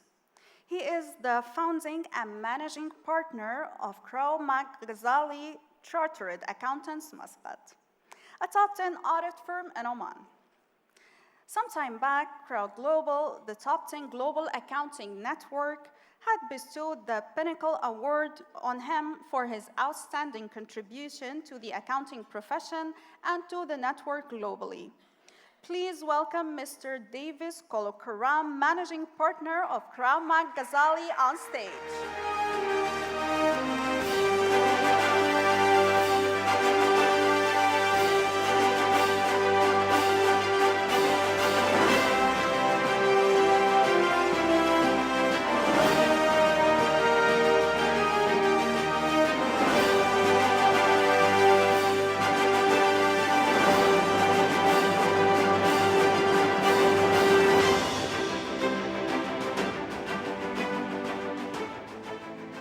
Congratulations.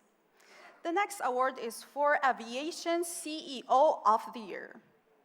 It goes to an aviation industry leader who had led the seamless grand opening of the award-winning Salalah Airport in 2015 and Muscat International Airport and Duqm Airport in 2018. He is the first Omani elected in the impressive key role of Vice Chairman of the Airport Council International. He is successfully and effectively leading Oman airports to be a vital contributor to the nationwide vision of establishing a safe, modern, profitable, and customer-centric aviation sector. Aligned to Oman's Vision 2040, he keeps a strong focus on investing in Omani talents to develop the future leaders of the aviation sector in Oman, achieving a record-breaking Omanization rate of 95% at Oman airports since he became the CEO in 2015. Before we call him on stage, let's take another look at this video. We're at a turning point in the history of aviation in Oman. It is a momentous occasion for us all, an accumulation of years of focus and hard work. Nobody can do this alone. As a team, we pull together, overcoming resistance, maintaining our resilience, learning from our failures, and looking challenges squarely in the eye. As a team, we champion quality and demand the best. As a team, we nurture our spirit and we celebrate our achievements. As a family, we're on this amazing journey. We are proud to call our airports the gateways of Oman, and we're excited about the road ahead. With the commitment of our people and the support of our stakeholders, we are ready to play an important role in the sector that will truly serve the needs of the people of Oman. We welcome the world to our lands. This is our promise.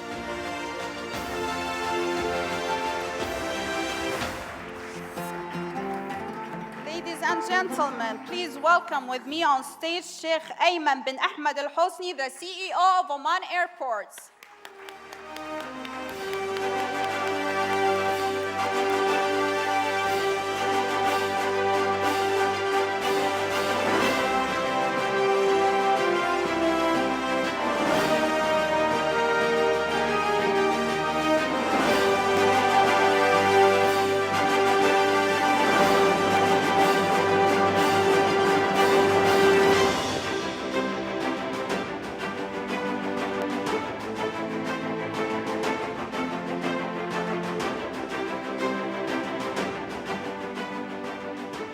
Congratulations. The next award is for the most outstanding corporate leader. The winning gentleman has more than 26 years of experience in both banking and telecommunications sector, with outstanding exposure to operational, technical, and team leading functionalities, gained from senior positions occupied in both the sectors. He became the CEO of OIFC in 2014. Under his dynamic leadership, OIFC has accomplished many important successes in the last 5 years. Before we call him on stage, let's watch this short video. Oman Investment and Finance Company offers you 6 payment channels. Brings you Khidma app with 250,000 users with more than 90,000 transactions monthly, collecting over 3 million Riyal Omani per month. One screen to pay all your bills. With monthly collections up to 35 million Omani Riyals per month. One place to serve you better. Telecom. Electricity. And water.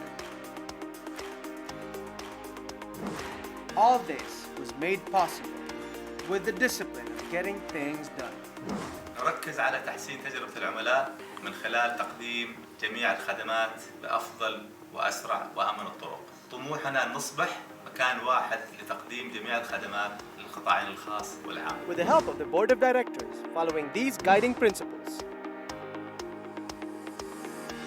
And we love giving back through our CSR programs, supporting the Ministry of Education,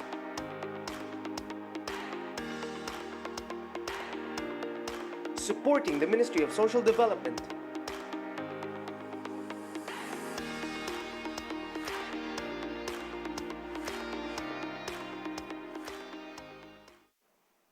Ladies and gentlemen, yes, the winner of the most outstanding corporate leader is Mr. Saeed Ahmed Safrar, CEO of Oman Investment and Finance Company.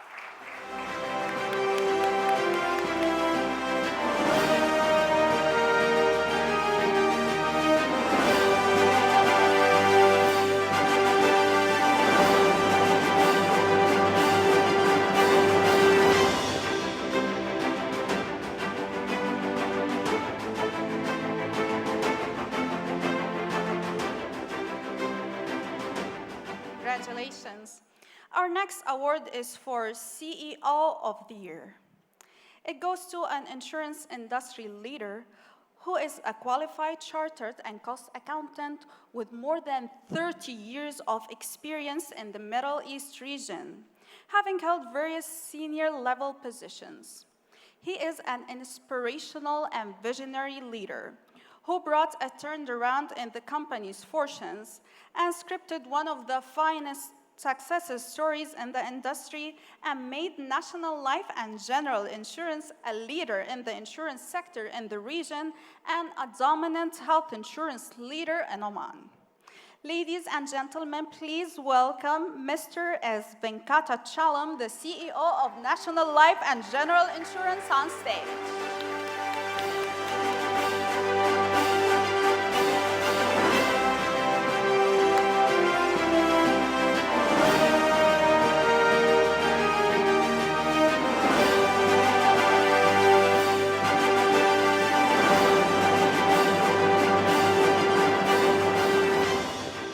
Congratulations. This brings us to our final 2 awards of the evening. The recipients are stalwarts in their respective fields and an inspiration for any business leader. The first award is Nation Builder Award.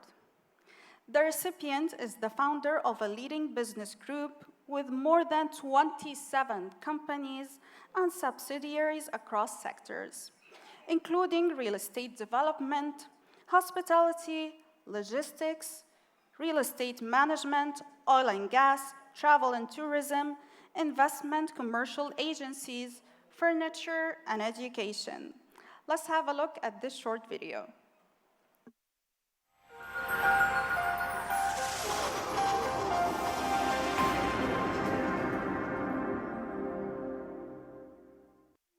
What does it take to be successful? Vision, innovation, imagination, professionalism? For us, success means leading the way. Golden Group Holding is one of the most progressive business houses in Oman, the great country that endowed the great leadership, people, and nature.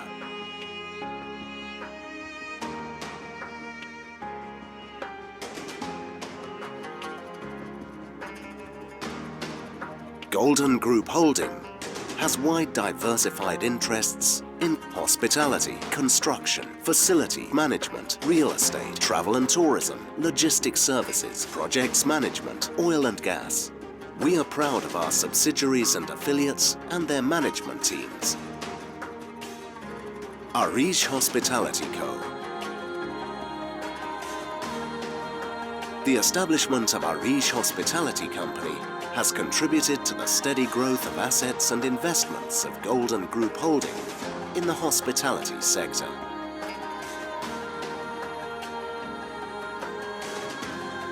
The success of Golden Group Holding is attributed to proactively managing change whilst upholding the values of integrity, service, and social responsibility. Shaza Salala Resort.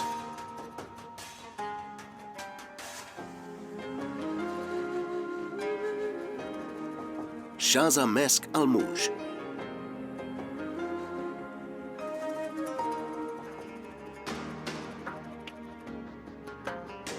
Raihan Al Mouj.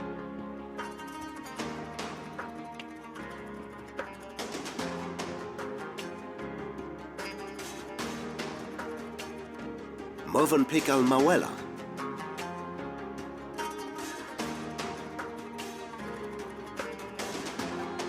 Intercity Salala.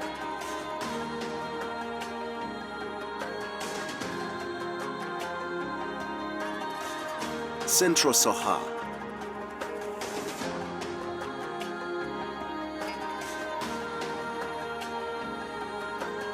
Today, Golden Group Holding has established itself as a leading corporate entity in the Sultanate of Oman under the wise leadership of Chairman Sheikh Salem bin Ahmed Al Ghazali. We are proud of what we have achieved for our country and our people, and we promise to take this to greater heights.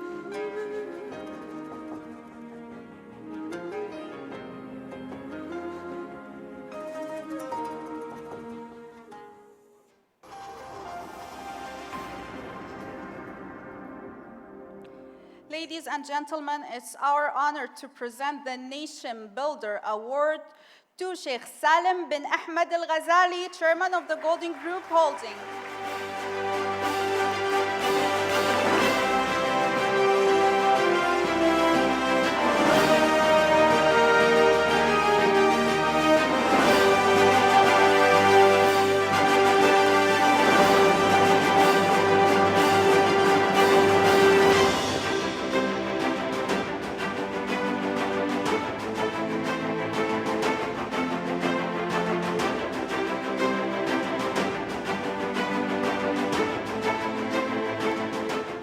Congratulations once again. The final award for the evening is Lifetime Achievement. It's our great honor to present this coveted award to the gentleman who has a long, illustrious track record across various fields. He started his career as a fighter pilot. He is a retired Air Vice Marshal, having joined the Royal Air Force of Oman in 1978 and was subsequently appointed as the Chief of the Omani Air Force. In 2000, he was awarded Order of Oman by His Majesty Sultan Qaboos bin Saeed Al Mu'azzam. Upon his appointment as executive chairman, he announced an ambitious growth strategy for Investcorp to become a $50 billion AUM alternative investment firm in the medium term. Under his leadership, the firm has more than doubled its assets under his management, reaching $28.2 billion in 2019. He holds a Bachelor of Science degree in Military Science from the Royal Air Force UK Staff College in Bracknell, UK, and a Master in Public Administration from the John F. Kennedy School of Government, Harvard University. He is a graduate of the Royal Air Force Military Academy in Cranwell, UK, and the National Defense University in Washington, D.C. He is the author of 3 books titled Arabs Down Under, pearls from Arabia, and Arabs unseen. He is currently the chairman of the board of directors at Sohar International. Under his chairmanship, Sohar International has formulated the 5-year strategy. We can go on and on about listing his achievements, as you can't find a better candidate than him for this award.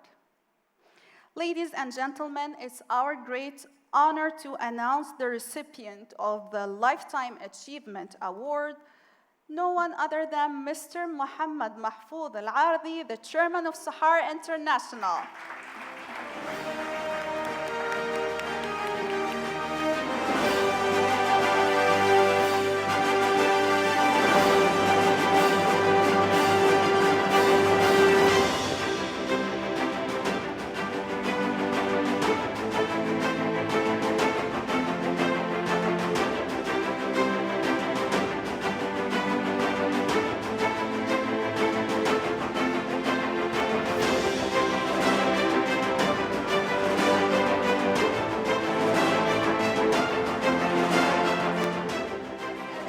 محمد ليتفضل ويتكرم بإلقاء كلمة للحضور.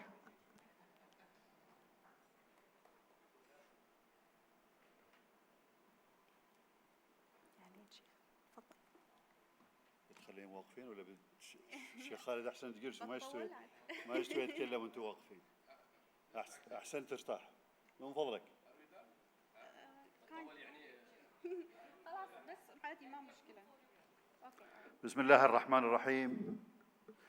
معالي الشيخ خالد بن عمر المرهون، معالي الشيخ سالم بن مستهير المعشني، سعادة المهندس أحمد الذيب، الأخوات والأخوة الحضور، يسرني أن أقف أمامكم في هذه الليلة ومشاعري تفيض بالتقدير لكم جميعاً لحضوركم حفل التكريم هذا الذي يعبر عن رؤية إعلامية متطورة في المجال الاقتصادي، رؤية صاغتها مجلة الاقتصاد والأعمال في سلطنة عمان من أجل تعزيز البنية الاقتصادية وحض الرواد في هذا المجال على مستوى الأفراد والشركات على مزيد من التطلعات نحو المستقبل، بما يتطابق مع توجهات قائد مسيرتنا أعزه الله من أجل بيئة اقتصادية حيوية وغنية، وبما يليق بالسلطنة التي نعمل كلنا من أجلها وأجل كل مواطن فيها.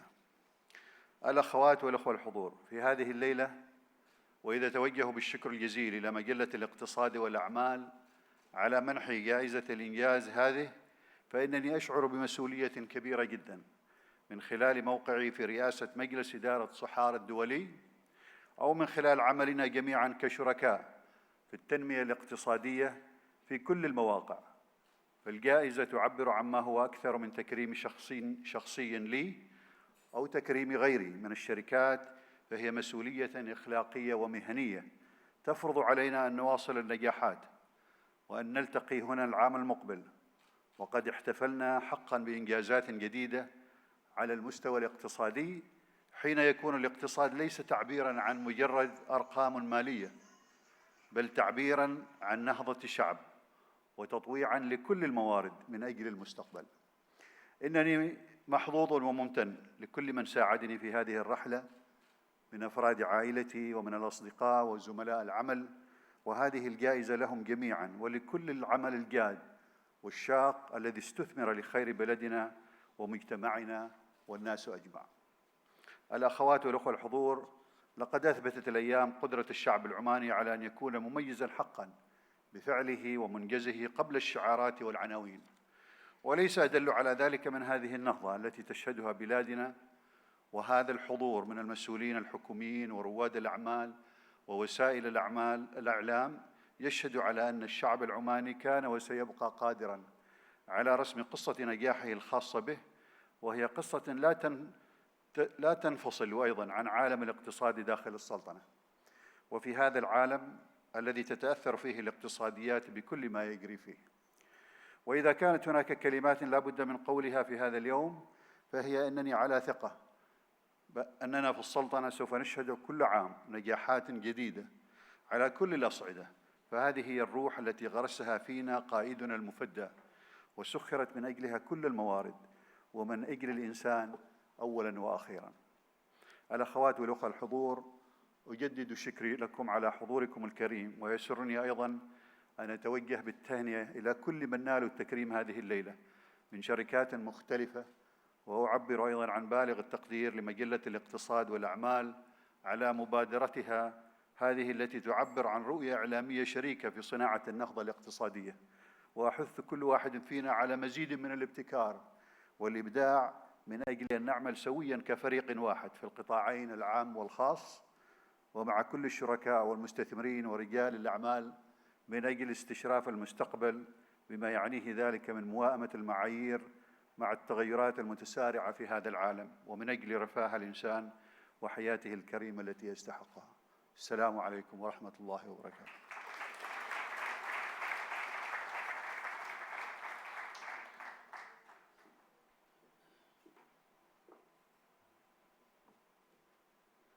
Congratulations once again to all the winners of Alam al-Iktisaad wal A'mal Awards this evening. We now request His Excellency Engineer Ahmed bin Hassan al-Dib and Mr. Atoya Sharma and Mr. Saeed Masood al-Ma'shani to come on stage, please. We also request all the winners to kindly come on stage for the group picture.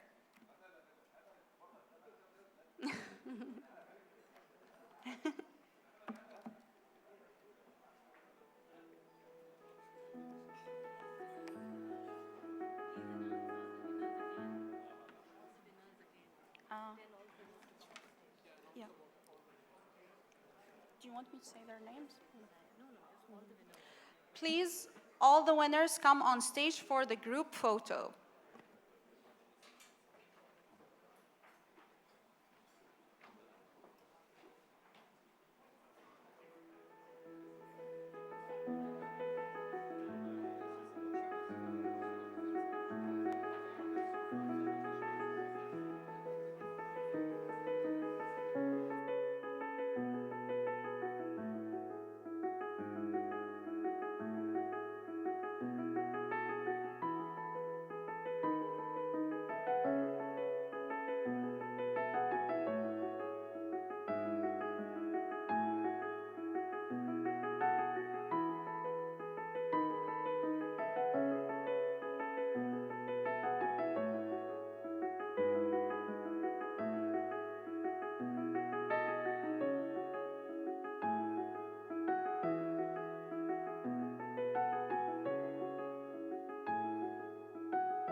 Your Excellencies, ladies and gentlemen, thank you all for being such a wonderful audience tonight. Alam al-Iktisaad wal A'mal Awards would not have been this success without the support and cooperation of our partners, National Life and General Insurance, Oman Data Park, United Securities, Voltamb, Gulf Better Capital Markets, GBCM, BusinessLiveMe.com, Times of Oman, Al-Shabiba, and RMP. Today's event is managed by UMS Live, the specialist events and conferences arm of the United Media Services. Please accept my greetings, me, your host for the evening, Dalia, and enjoy your dinner, and we look forward to seeing you at Alam al-Iktisaad wal A'mal Awards in 2020.